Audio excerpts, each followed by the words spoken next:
Film the Kerala story से देश को पहली बार पता चला था कि स्कूल, मेडिकल, इंजीनियरिंग कॉलेज और विश्वविद्यालय कैसे अब्राहमिक मजहबों के प्रसार और हिंदू धर्म की सफाई के अभियान में काम आ रहे हैं। हमारे बच्चे जहां पर पढ़ने जाते हैं, वहीं पर उनके मन मस्तिष्क में अपने परिवार, समाज, धर्म और राष्ट्र के प्रति घृणा भर दी जाती है। ऐसा क्यों और कैसे हुआ? इसका उत्तर छिपा हुआ है इस समाचार में। जैसे ही केरल विधानसभा चुनाव में कांग्रेस की अगुवाई वाले गठबंधन की जीत हुई, कांग्रेस पार्टी के साथ मिलकर भारत का बंटवारा करवाने वाली मुस्लिम लीग ने तत्काल शर्त रख दी कि शिक्षा मंत्रालय उसे चाहिए। किसी को भ्रम नहीं होना चाहिए, ये जिन्ना वाली मुस्लिम लीग ही है। स्वतंत्रता के बाद केवल उसके नाम के आगे इंडियन यूनियन शब्द लगा दिया गया है। जिस मुस्लिम लीग ने भारत का बंटवारा कराया, वो आज भी भारत में न केवल राजनीति कर रही है, बल्कि अगले बंटवारे की जमीन तैयार कर रही है, वो भी संविधान और लोकतंत्र के साए तले। इस काम में कांग्रेस पार्टी उसकी सहयोगी है। इस बारे में आप विस्तार से जानना चाहें तो हमने अपने वीडियो का लिंक YouTube के डिस्क्रिप्शन में दे दिया है। जिस केरल को हम आदि शंकराचार्य की धरती समझते रहे, जहां मोपला जैसे नरसंहारों के बाद भी 50% से अधिक हिंदू रहते हैं, वहां की शिक्षा नीति मुस्लिम लीग तय कर रही है। आज से नहीं, बल्कि बहुत पहले से।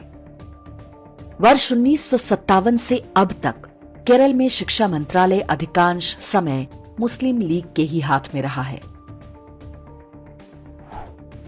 कुल मिलाकर 22 वर्ष 6 महीने तक शिक्षा मंत्री मुस्लिम व्यक्ति रहा है। मुस्लिम लीग के CH मोहम्मद कोया को केरल के सबसे प्रभावशाली शिक्षा मंत्रियों में गिना जाता है। कोया जब तक शिक्षा मंत्री रहा, बजट का अधिकांश हिस्सा इस्लामी संस्थाओं में बांटता रहा।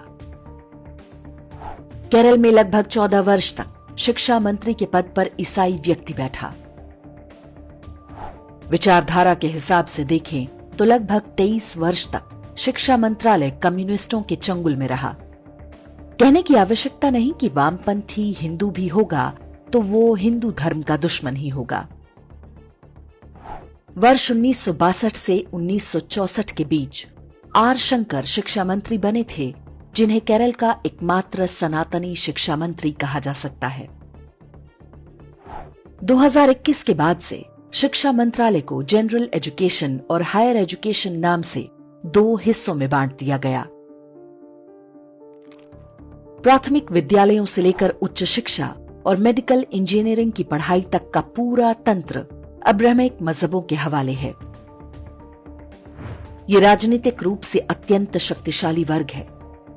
सरकारी सहायता के साथ साथ उन्हें विदेशों से मोटी फंडिंग भी मिलती है। केरल में इस्लामी और ईसाई संस्थाओं द्वारा लगभग 3,500 स्कूल चलाए जा रहे हैं,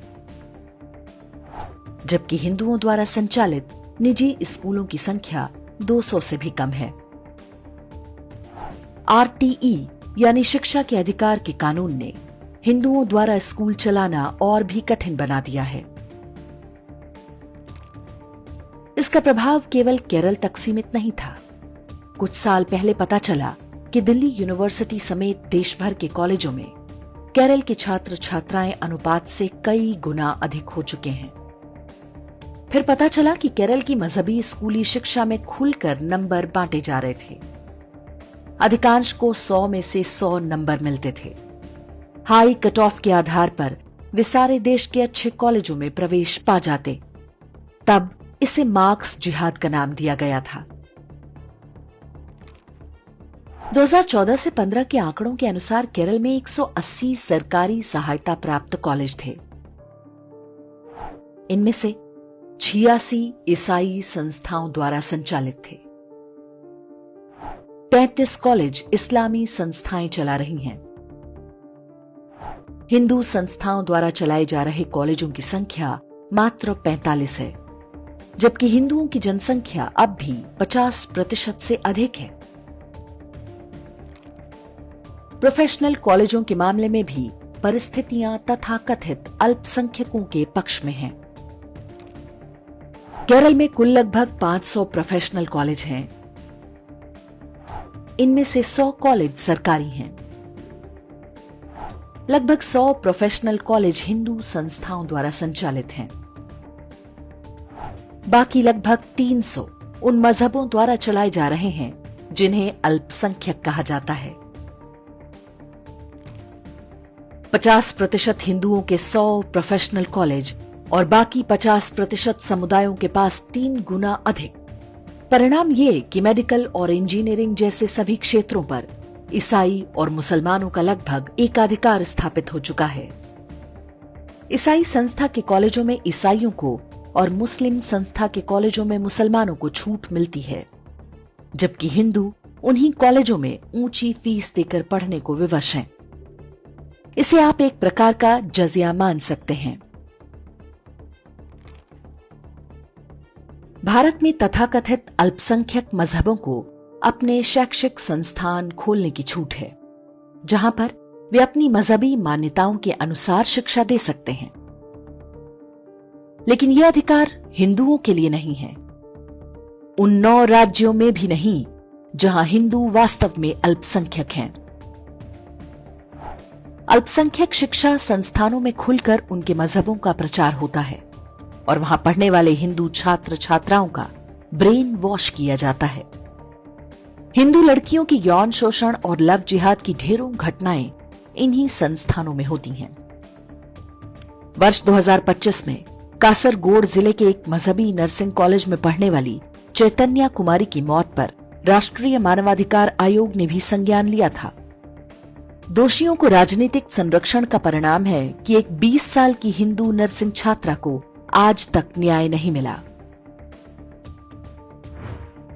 केरल में हिंदू तकनीकी रूप से बहुसंख्यक होकर भी पिछड़े और दबे कुचले हैं। हिंदू समुदाय राज्य की राजनीति में अपना महत्व खो चुका है। उनके पास न तो आर्थिक शक्ति है और न ही राजनीतिक रूप से ही वे एकजुट होकर वोट देते हैं। बड़ी संख्या में लोग बस नाम के हिंदू हैं। वे स्वयं को कम्युनिस्ट और नास्तिक कहते हैं। केरल ही नहीं, भारत के लगभग सभी राज्यों में हिंदू समुदाय अपने बच्चों को इन कथित अल्पसंख्यक संस्थानों में पढ़ाने को विवश हैं। इसके पीछे कुछ योगदान गुलामी की मानसिकता का और कुछ योगदान आरटीई एक्ट का है, जिसके कारण हिंदुओं द्वारा संचालित स्कूलों की फीस अधिक होती है। केरल में कांग्रेस और वामपंथी दल बारी बारी सत्ता संभालते रहे हैं। सनातन धर्म को नष्ट करने और अब्राहमिक मजहबों को बढ़ावा देने पर दोनों के बीच सदैव से आम सहमति रही। ये काम तब और बढ़ जाता है जब सत्ता सीधे कांग्रेस और मुस्लिम लीग के हाथ में आती है। केरल उन राज्यों में से है जो शिक्षा पर बजट का बड़ा हिस्सा व्यय करते हैं। यहां शिक्षा बजट का लगभग 10% है। ये सारा पैसा वास्तव में अप्रत्यक्ष रूप से अब्राहमिक मजहबों के प्रचार में काम आ रहा है। इस बजट का बड़ा हिस्सा दिल्ली की मीडिया को भी मिलता है, जो ये प्रचार करती है कि केरल सबसे साक्षर और प्रगतिशील प्रदेश है, भले ही सच्चाई कुछ और ही हो। केरल में लगभग 2 लाख स्कूली अध्यापकों में से हिंदुओं का अनुपात 38% से भी कम है। केरल देश के उन राज्यों में है जहां SC/ST शिक्षकों की संख्या सबसे कम है। क्योंकि अल्पसंख्यक संस्थाएं सरकारी नियमों के अंतर्गत आरक्षण नहीं देती हैं। 14,200 कॉलेज शिक्षकों में से 76% अल्पसंख्यक समुदायों से हैं। शिक्षा की तरह ही स्वास्थ्य के क्षेत्र में भी कथित अल्पसंख्यक समुदाय का एकाधिकार स्थापित हो चुका है। मलयाली समाचार पत्र मातृभूमि में छपी एक रिपोर्ट के अनुसार केरल में निजी क्षेत्र के अस्पतालों में केवल 10 के मालिक हिंदू हैं, शेष 928 ईसाई या मुसलमान द्वारा संचालित है। उद्योगों में हिंदुओं का अनुपात मात्र 28% है, जबकि मुसलमानों की भागीदारी 30% और ईसाइयों का अनुपात सबसे अधिक 35% है। कृषि में हिंदू मात्र 24% हैं, जबकि मुसलमान लगभग 23% और ईसाई 40% हैं।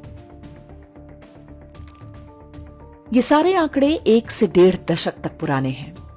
वर्तमान में स्थिति और भी अधिक भयावह हो चुकी हो तो आश्चर्य नहीं करना चाहिए। हिंदू बहुसंख्यक होकर भी पद दलित हैं। स्वतंत्रता के बाद से ही केरल में हिंदू जनसंख्या की दर कम हो रही है। ऐसा 3 दशक तक और चलता रहा तो हिंदू अल्पसंख्यक हो जाएंगे। यदि अभी से वो राजनीतिक, आर्थिक और शैक्षिक रूप से पिछड़े हैं तो अल्पसंख्यक होने के बाद क्या होगा, इसकी केवल कल्पना ही की जा सकती है। केरल एक उदाहरण है कि कैसे लोकतंत्र और संविधान व्यवस्था के अंदर हिंदुओं के साथ अन्याय और अत्याचार होता है।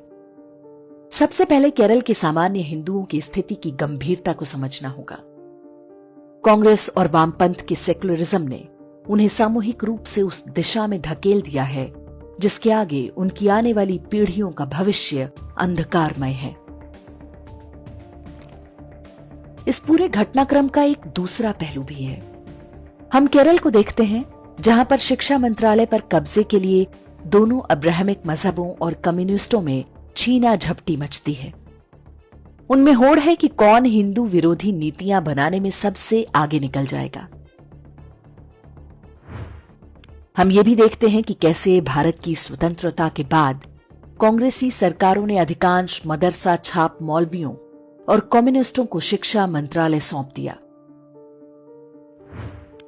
दूसरी ओर 2014 से शिक्षा मंत्रालय में बिठाए जा रहे लंगड़े घोड़ों की पूरी बटालियन को देखिए। अधिकांश बौद्धिक रूप से दिवालिया लोग, जिनमें ना तो कोई शत्रुबोध है न स्वयं बोध। लेकिन असली गलती इनकी नहीं, असली उत्तरदायित्व उस सेनापति का है जिसने ऐसे नमूनों को मैदान में उतारा। प्रधानमंत्री के रूप में मोदी जी का जब इतिहास लिखा जाएगा तो उसमें उनकी सफलताओं की लंबी सूची होगी, परंतु यह भी याद रखा जाएगा कि शिक्षा के मामले में वो पूरी तरह फिसड्डी साबित हुए। मुस्लिम लीग, ईसाई मिशनरियों और कम्युनिस्टों की तिकड़ी के आगे उन्होंने लड़ना तो दूर, युद्ध से पीठ दिखाकर भाग जाना चुना था।